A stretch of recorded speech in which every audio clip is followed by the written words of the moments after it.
Hi అండి. ఈ వీడియోలో మనం పాస్‌పోర్ట్ గురించి తెలుసుకుందాం. పాస్‌పోర్ట్ ఎలా ఆన్‌లైన్ చేయాలి? ఆ వెబ్‌సైట్ ఎలా రిజిస్టర్ అవ్వాలనే దాని గురించి చెప్తాను. ఫస్ట్‌గా మనం బ్రౌజర్ తీసుకొని మీకు సెర్చ్ బార్‌లో సెర్చ్ చేయండి పాస్‌పోర్ట్ అని.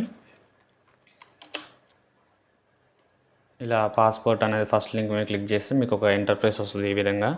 దీంట్లో మన మామూలుగా ప్రతి ఒక్క ఐడీని రిజిస్టర్ చేసుకుంటాం కదా! అదే వేలో ఇక్కడ రిజిస్ట్రేషన్ చేసుకోవచ్చు.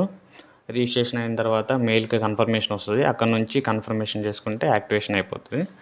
అండ్ నెక్స్ట్ వచ్చేసి ఇక్కడ నుంచి అప్పుడు ఐడీ క్రియేట్ చేసేటప్పుడు లాగిన్ ఐడీ, పాస్వర్డ్ ఏదైతే ఇచ్చామో సేమ్ క్రెడెన్షియల్స్‌తో మీరు లాగిన్ అవ్వచ్చు. సో, లాగిన్ అయిన తర్వాత ఇంటర్ఫేస్ ఈ విధంగా ఉంటది. ఫస్ట్ లాగిన్ అవ్వగానే ఇలా వస్తది. ఫస్ట్ ఏంటంటే సేవ్డ్ సబ్మిటెడ్ అప్లికేషన్స్ అంటే మీరు ఎన్నైతే చేశారో ప్రీవియస్‌గా వాటి గురించి ఉంటాయి.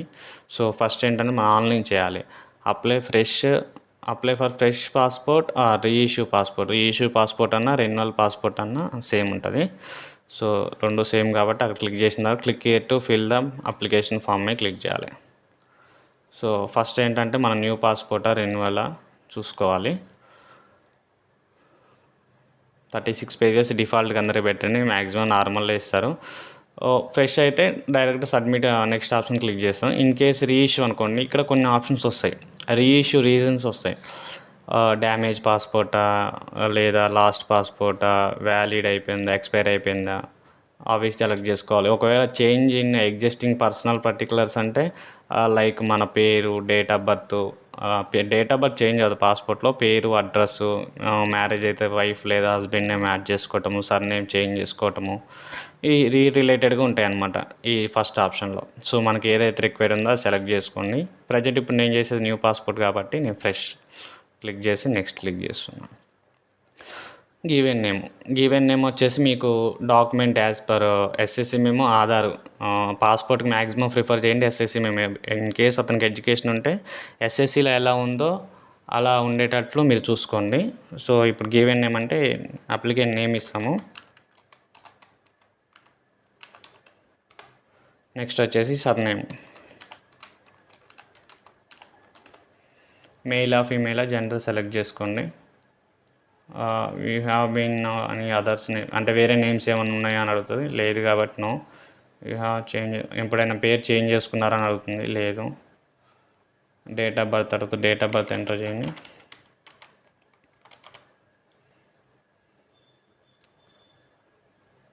నెక్స్ట్ వచ్చేసి అంటే మీరు అవుట్ ఆఫ్ ఇండియాలో పుట్టారా అని అడుగుతుంది. లేదు కాబట్టి నో అని ఉంది డిఫాల్ట్గా. Place of birth like village ఏదైతే ఉందో ఆ విలేజ్ ఎంటర్ చేయండి. స్టేటు అంటే ఇక్కడ వచ్చేసి అడ్రస్లో ఆధార్ కార్డులో ఉన్న స్టేట్ ఎంటర్ చేయాల్సిన అవసరం లేదు. ఇన్ కేస్ సేమ్ ఆధార్ కార్డులో ఉన్న స్టేట్లు, ఆధార్ కార్డులో ఉన్న డిస్టిక్లను మీరు పుడితే సేమ్ మెన్షన్ చేయండి. వేరేదైతే కనుక మీరు ఎక్కడైతే పుట్టారో అక్కడ సంబంధించింది. లైక్ నా తెలంగాణ, బట్ నేను పుట్టింది ఆంధ్రాలో పుట్టాను.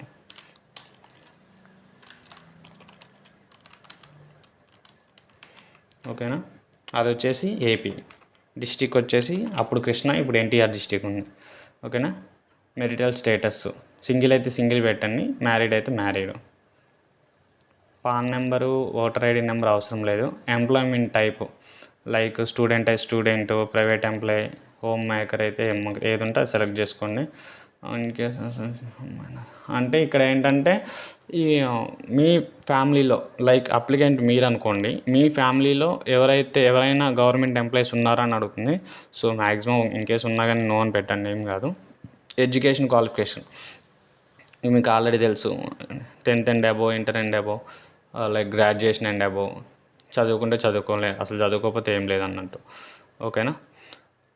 ఇది కూడా అవసరం లేదు. ఓన్లీ మన red colour mark, star mark ఉన్న వరకే ఫిల్ చేస్తాము. ఆధార్ నెంబర్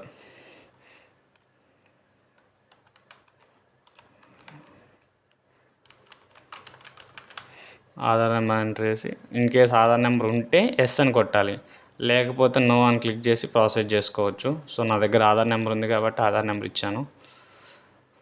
ఫాదర్ నేమ్,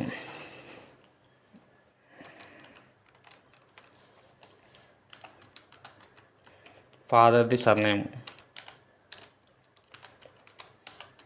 చాలా ఈజీగా ఉంటుంది. స్కిప్ చేయకుండా ఒకసారి చూస్తే రెండోసారి మీకు మీరే ఈ వీడియో కూడా చూడకుండా డైరెక్ట్ చేస్తారు.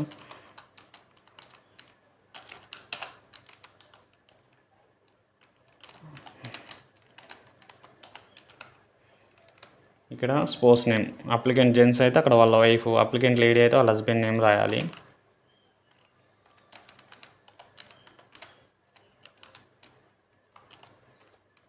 జాగ్రత్తగా ఎంటర్ చేసుకోవాలి. యాజ్ పర్ డాక్యుమెంట్లు ఎలా ఉన్నాయో అలా ఎంటర్ చేసుకోండి. ఇక్కడ ఏంటంటే ఇన్ కేస్ మీరు సిస్టమ్ నుంచి యూజ్ చేసి ఎప్పుడు కరెంట్ పోతుందో ఏమవుతుందో తెలియదు కాబట్టి మీరు సేవ్ చేసుకుంటూ వెళ్ళండి బెటర్. ఎవ్రీ పేజీకి ఎంటర్ చేసిన ప్రతి ఒక్క పేజీకి సేవ్ అని కొడితే ఇన్ కేస్ కరెంట్ పోయిన లాగౌట్ అయినా కానీ నెక్స్ట్ అక్కడ నుంచి కంటిన్యూ చేయొచ్చు. ఇక్కడ వచ్చేసి ఇంటి అడ్రస్సు,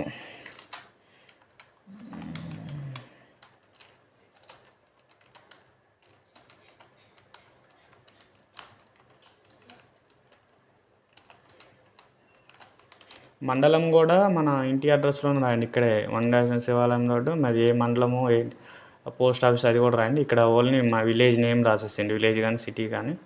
నెక్స్ట్ ఇప్పుడు ఈ విలేజ్ ఏ స్టేట్లో ఉందో ఆ స్టేట్ రాయండి. సో ఇక్కడ ఏదైతే అడ్రస్ మెన్షన్ చేస్తున్నామో ఈ అడ్రస్ కాలంలో మనం ప్రూఫ్ కూడా చూపించాలి వాళ్ళకి. ఈ ఏరియాకి వచ్చే పోలీస్ స్టేషన్ ఏదైతే ఉందో అది మెన్షన్ చేసుకోవాలి. Pin code, cell number, telephone number అవసరం లేదు. మెయిల్ ఐడి ఎవరిదైతే ఇస్తామో వాళ్ళకి ఏమన్నా ఇన్స్ట్రక్షన్స్ కానీ లేదా పాస్పోర్ట్ ఆఫీస్కి వెళ్ళి వచ్చిన తర్వాత అక్నాలజ్మెంట్ రిసిప్ట్ కానీ రావడం జరుగుతుంది. ఈజ్ పర్మనెంట్ అడ్రస్ అవైలబుల్, ఒకవేళ ఏమైనా అడ్రస్ ఉంటే పెట్టండి, లేకపోతే మ్యాక్సిమం నో అని రిఫర్ చేయొచ్చు. ఇక్కడ మళ్ళీ సేవ్ చేసుకోండి. నెక్స్ట్ సో నేనంటే ల్యాప్టాప్లో యూజ్ చేస్తున్నా కాబట్టి ఇక కరెంట్ పైన బ్యాకప్ ఉంటుంది కాబట్టి అవసరం లేదు. ఎమర్జెన్సీ కాంటాక్ట్, ఇక్కడ ఒక ఆల్టర్నేట్ నెంబర్ ఇవ్వాల్సి ఉంటుంది. లైక్ అప్లికెంట్ వాళ్ళ ఫాదర్, వైఫ్, మదర్ ఎవరిదో ఒక నెంబర్ ఇవ్వచ్చు.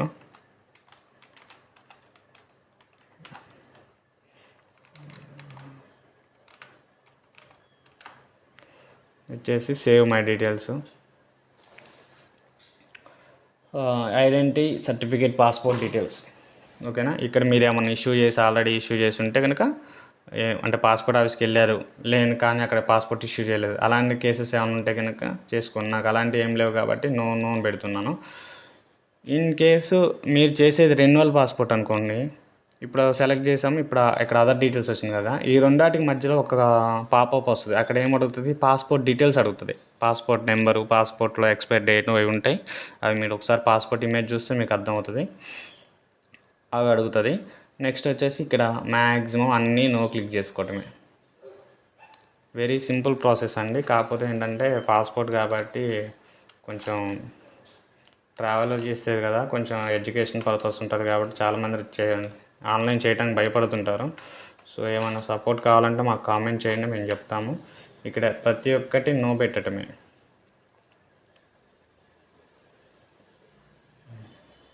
కావాలంటే మీరు రీడ్ చేయొచ్చు, రీడ్ చేసుకొని స్లోగా అయినా చేసుకోవచ్చు. నెక్స్ట్ ఇక్కడ ఏంటంటే ఇది జాగ్రత్తగా అబ్జర్వ్ చేయండి, passport details verification.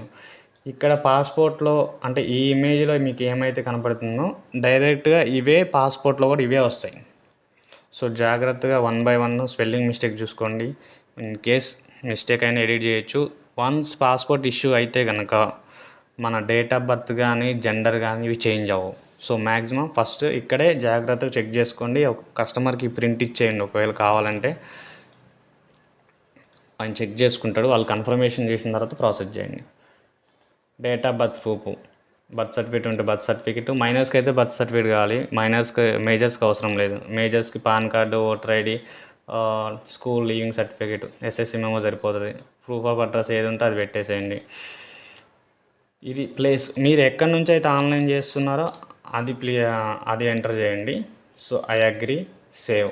In case ఈ డీటెయిల్స్ అన్నీ కరెక్టే, కస్టమర్ నేను చెప్పాను ప్రివ్యూ డీటెయిల్స్లో అన్నీ కరెక్టే ఉన్నాయి అనుకోండి, డైరెక్ట్గా ఇక్కడ సబ్మిట్ కొట్టండి. ఓకేనా. ఫర్ ఎగ్జాంపుల్ ఇప్పుడు కస్టమర్కి పంపించాము, ఇక్కడ సబ్మిట్ కొట్టకుండా హోమ్ క్లిక్ చేయండి, ఎందుకంటే అతను రిప్లై ఇవ్వలే కదా మనకి. ఇక్కడ నుంచి ఆన్లైన్ చేసాము, కస్టమర్ చెప్పాడు ఏదైనా మిస్టేక్ ఉంది బాబు అని చెప్పాడు అనుకోండి, వ్యూ సేవ్డ్ సబ్మిట్ అప్లికేషన్ మీదకి వెళ్ళి ఏదైతే అప్లికేషన్ ఫస్ట్ ఇవి ఆల్రెడీ చేసామో ఇప్పుడు చేసింది ఈ నేమ్ కదా, ఇక్కడ క్లిక్ చేయండి. క్లిక్ చేస్తే ఫస్ట్ ఆప్షన్ ఇది మళ్ళీ ఫామ్ అంతా ఓపెన్ అవుతుంది. ఎక్కడ మిస్టేక్ ఉంటే అక్కడ వన్స్ సబ్మిట్ చేస్తే కనుక ఇట్లా ఎడిట్ ఆప్షన్ ఉండదు. సో సబ్మిట్ చేయకముందే ఏదున్నా కానీ ఎడిట్ చేసుకోండి.